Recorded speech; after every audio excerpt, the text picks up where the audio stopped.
Bon les gars, vous l'avez vu au titre, mais dans cette vidéo, on va parler de Seridra.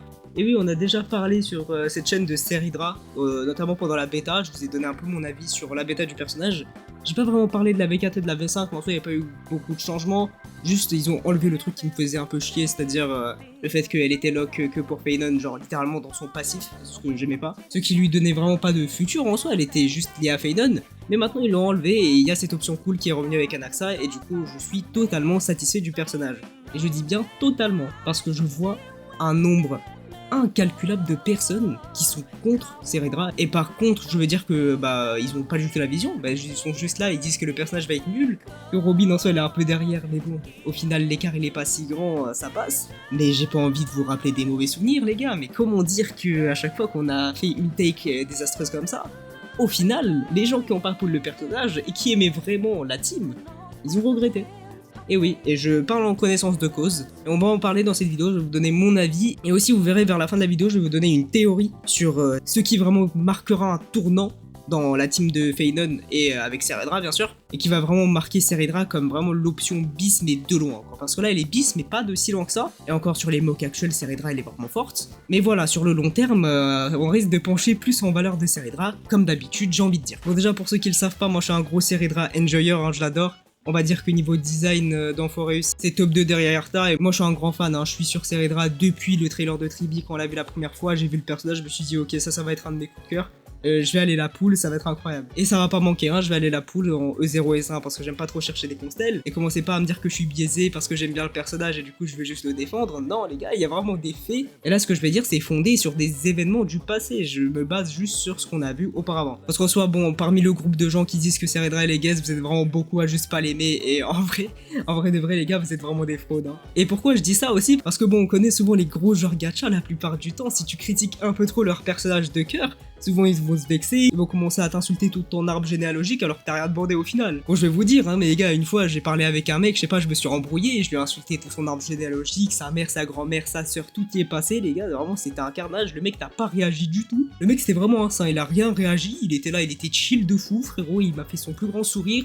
J'ai jamais vu ça. Je me disais, c'est le mec le plus chill au monde, jamais lui tu pourras l'énerver, tu vois, il est tombé sur aucun rage bait, c'est vraiment le GOAT. Une semaine plus tard, j'ai eu le malheur de dire que Utao Plunge, c'était moins fort que Acheron. Le frérot, en une seconde et demie, il est venu, il m'a attrapé par mon col, il m'a plaqué contre le mur, frérot. Il a commencé à me dire des choses sombres dans des langues qui sont oubliées, frérot. J'ai jamais vu ça de ma vie, le frérot, il était en colère. Donc bon, comment dire, la plupart du temps, les gros joueurs gacha, tu critiques leur main, ils sont pas très contents. Bon, moi, je suis pas dans ce cas-là, vous aimez pas Seridra, je m'en bats les reins, hein, en vrai. Je vais pas vous mentir, hein, c'est votre avis, vous faites ce que vous voulez. Mais j'aime pas trop qu'on critique injustement un personnage sur ses performances. Ça j'aime un peu moins parce que bon ça donne une fausse idée.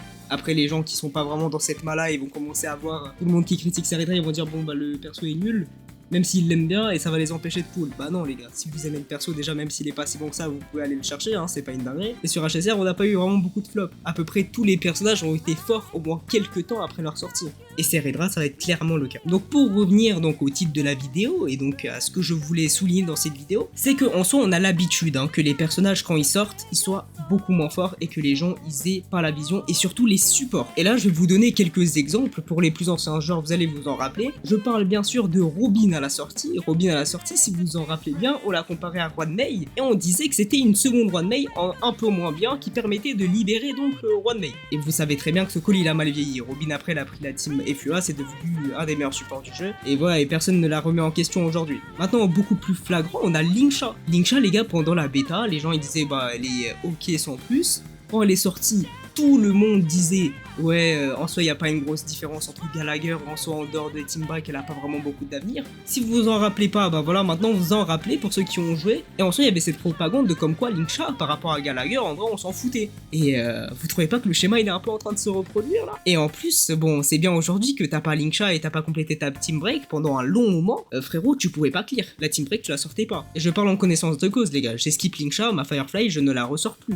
Alors que j'ai tous les autres personnages de l'archétype. Et on a eu le cas plus récemment, bon, un peu plus léger, mais on l'a eu avec Tribi, les gars. Donc Tribi, un des meilleurs supports du jeu, il y avait beaucoup de gens qui doutaient beaucoup sur le personnage. On était beaucoup à dire qu'il fallait attendre la pratique et qu'on allait voir que Tribi, bah, elle est très forte par ses dégâts, ce qui a été le cas. En soi, Tribi au début, bah, c'est beaucoup moins flagrant que les deux autres que je viens de citer, mais Tribi avant la bannière, il y avait beaucoup qui avaient prévu de la skip. Et au final, bah, ça l'a bien pull. Et bon, je vais pas commencer à rentrer dans les cyphers, dans les Anaxa. Les gars, tous les glazers qu'il y a de Anaxa DPS aujourd'hui, alors qu'avant ça disait qu'Anaxa DPS il avait pas d'avenir. Cypher aussi, tous les mecs qui ont pull à la dernière minute parce que Cypher c'est broken avec plein d'autres persos, en plus d'Acheron et qu'en plus ça fait revivre totalement Acheron. Non les gars, franchement pour les pré-shots on est fort sur ce jeu, hein, là, je vous le dis. Et après avoir exposé tous ces cas, Seridra c'est vraiment pas l'exception. Hein. Et maintenant vous allez me dire, bon c'est bien beau, au final ces personnages ils ont prouvé leur valeur, ils ont tous été forts dans leur niche, mais au final, quel a été le point commun entre tous ces personnages qui a fait qu'ils étaient forts au final en fait? Et là je vais plus me pencher donc sur le cas des supports parce que les DPS c'est un peu différent, les DPS faut vraiment les prendre en main, mais le cas qui se répète à chaque fois, c'est que le personnage sort quand la team n'est pas complétée. Et oui les gars c'est tout le temps ça, je l'avais pas remarqué avant, enfin j'y pensais quand même.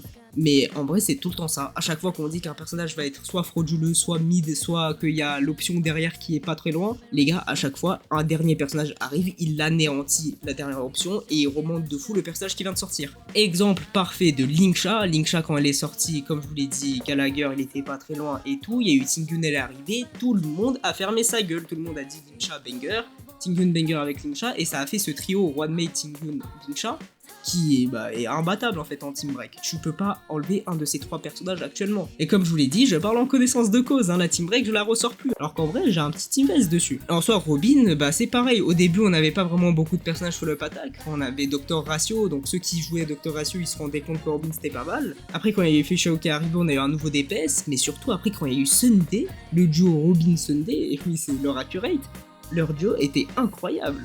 Vraiment, il y avait plein de teams.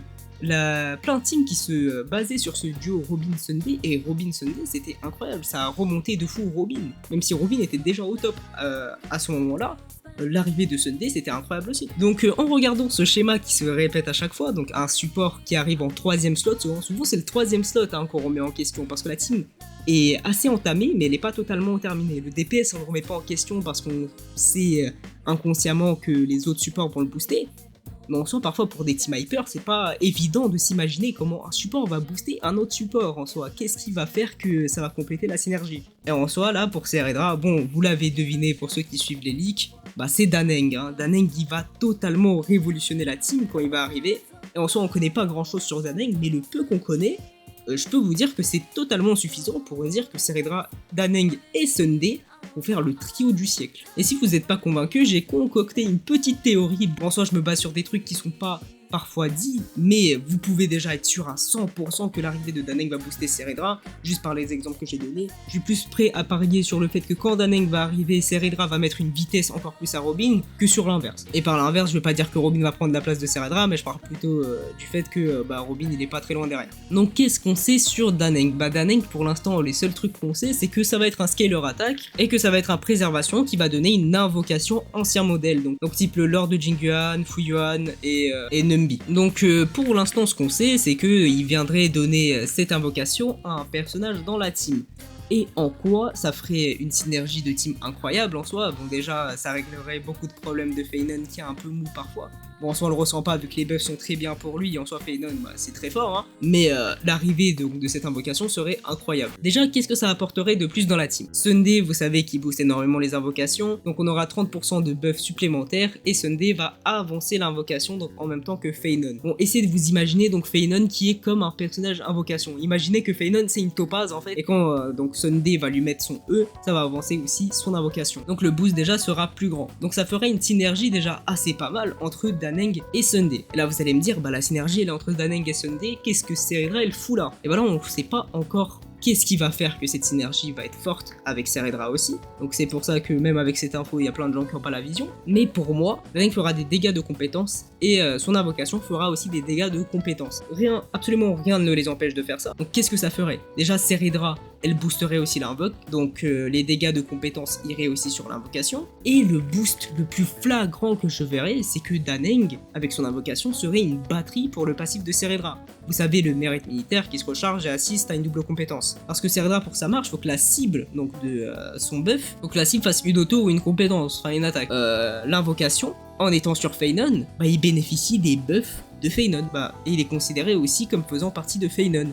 Donc quand l'invocation va taper, parce que je pense honnêtement qu'elle va taper, je pense que c'est l'invocation qui fera vraiment le gros des dégâts, parce que bon, un sustain qui sort et qui fait pas de dégâts, c'est difficile quand même de nos jours. Et ben son invocation, il va charger aussi le passif de Ceredra, il va faire plus de double météorite, il va profiter de tous les buffs de Sunday et de Ceredra, et la synergie sera juste parfaite. Là on va assister à une deuxième team Tribi Yacine Cypher, en beaucoup moins polyvalente selon moi, car c'est une team qui a besoin quand même que ton main DPS il soit fort pour qu'elle soit très cool. Mais on verra sûrement le prime de Anaxa et de Feynon, ça y a aucun doute là-dessus. Moi je suis prêt à l'affirmer, que Ceredra, elle va être un banger. Juste par les points que j'ai cités, et même si on prend pas ma théorie un peu copium là, les gars, ça a toujours été le cas, je vois pas pourquoi aujourd'hui ça serait pas le cas. En soi à la base je voulais pas vraiment faire cette vidéo de cette manière, je voulais plutôt vous emmener juste ma théorie et vous expliquer un peu mon point de vue sur Daneng et Ceredra. Mais je pensais plutôt à l'emmener de cette façon parce qu'il y a une énorme haine de Ceredra ou un énorme bashing qui se fait sur Ceredra alors que le personnage a honnêtement rien demandé et que le personnage va être très fort. Et juste si ça peut empêcher des gens de pull le personnage alors qu'ils l'aiment bien ou alors qu'ils veulent respecter au maximum Feynon parce qu'ils vont se dire bon Robin il est pas très loin derrière du coup je le skip, qu'au final dans 3-4 mois bah ils vont souffrir du coup du fait qu'ils vont pas avoir la synergie parfaite, ils vont avoir moins de plaisir dans le jeu, etc. etc. Et je pense que honnêtement beaucoup de gens qui vont skip Ceredra alors qu'ils adorent Feynon, ils vont regretter ce move et je pense que quand la team sera un peu moins forte, bah comme d'habitude vous allez le sentir. Au début on voit que la différence entre Robin et Ceredra elle est pas énorme. Après par la suite ça va se creuser, encore, et au final, t'as pas Ceredra, tu pourras pas clear. Et tu vas être dégoûté parce que ton Feynon il pourra pas clear. Et si t'aimes énormément Feynon, comme beaucoup de gens qui ont pull Feynon, bah ça va être chiant. Donc voilà, je m'attends à avoir beaucoup de retournements de veste sur Ceredra. Déjà je pense que beaucoup de gens vont retourner leur veste juste à la sortie de Ceredra. Les gens qui comptaient pas vraiment la pull, qui comptaient la skip, qui vont la pull. Et je pense que quand Daneng va sortir, il y a beaucoup de gens qui vont commencer à parler de son rerun bizarrement. Et à ce moment-là, on pourra soit ressortir cette vidéo et dire je vous l'avais dit, soit ressortir cette vidéo et dire bah ce Golemon il a dit que de la merde, au final Ceredra elle s'est pas fait tant buff que ça, au final Robin est totalement viable derrière et voilà le frérot je sais pas ce qu'il raconte, faut pas l'écouter. Mais je pense plutôt honnêtement que ça va être la première option. Donc voilà, merci à tous d'avoir regardé cette vidéo jusqu'au bout. Alors pour March et Daneng j'ai beaucoup envie d'en parler et surtout Daneng, et March aussi parce que March je l'aime énormément mais Daneng surtout pour la théorie que je viens de vous exposer. Bon, ça va être un peu chaud parce que je vais pas être là pour en parler au début, mais peut-être je vais revenir un peu plus tard dessus et je vais faire du coup les vidéos un peu plus tard. Donc je pense qu'on se verra à la V2 ou à la V3 et à ce moment-là on parlera du kit en général. Mais voilà, merci à tous pour le soutien les gars. Ciao à tous la team.